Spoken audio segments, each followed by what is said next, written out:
میں بہاول نگر میں کی پیدائش ہے میری 1949 کی، اور ہم دو بھائی تھے۔ میرے بھائی کا نام ممتاز عالم گیلانی ہے، جو MNA بھی رہے اور پہلے وزیر انسانی حقوق بھی رہے۔ تو ہمارے گھر میں ایک سیاسی ماحول تھا، ایوب خان کا دور تھا، اور تو ہمیں جب پہلی اویئرنیس پیدا ہوئی وہ پیدا ہوئی فاطمہ جناح کی الیکشن مہم سے اور حبیب جالب کی شاعری سے۔ تو ہم پہلی دفعہ میں گرفتار ہوا 13 سال کی عمر میں، جب میں 9ویں جماعت کا طالب علم تھا۔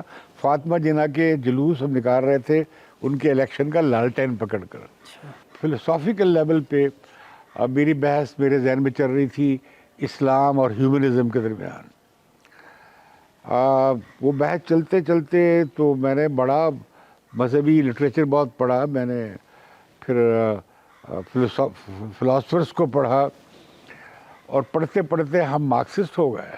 اور اس وقت یہ ہوا کہ ہر طالب علم کے پاس کتاب تھی، اور ہر تیسرا طالب علم جو تھا وہ سوشلسٹ ہو گیا تھا۔ تو ہم نے تو جرنلزم میں کم کلاسز اٹینڈ کی، زیادہ پیریڈ تو ایجوکیشن میں گزرا، اور یحییٰ خان کے زمانے میں تو مجھے 1 سال سزا ہوئی، بلکہ ہمیں جنرل نیازی اس وقت ہوتے تھے یہاں پہ مارشل لا ایڈمنسٹریٹر، تو انہوں نے مجھے اور جہانگیر بدر کو بلا کے تھریٹن کیا کہ آپ لوگ بعد آ جائیں۔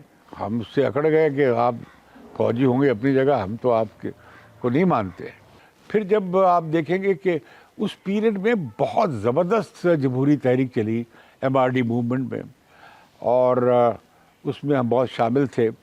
2-3 سال تو میں انڈر گراؤنڈ رہا، پھر میں گرفتار ہو گیا، تو پھر اس میں میں نے 5 سال جیل کاٹی، صرف 2 پیشیاں ہوئیں۔ 3 سال مجھے بیڑی لگی رہی، اور میں سالٹری کنفائنمنٹ میں تھا، اور بیڑی بھی مجھے ملی باچا خان والی ہری پور جیل میں، جو میرے یہاں آتی تھی، اور وہ کوئی 30 کلو کی وہ تھی، میرا وزن ہوگا کوئی 45-50 کلو، اور میری بیڑی 30-35 کلو کی تھی۔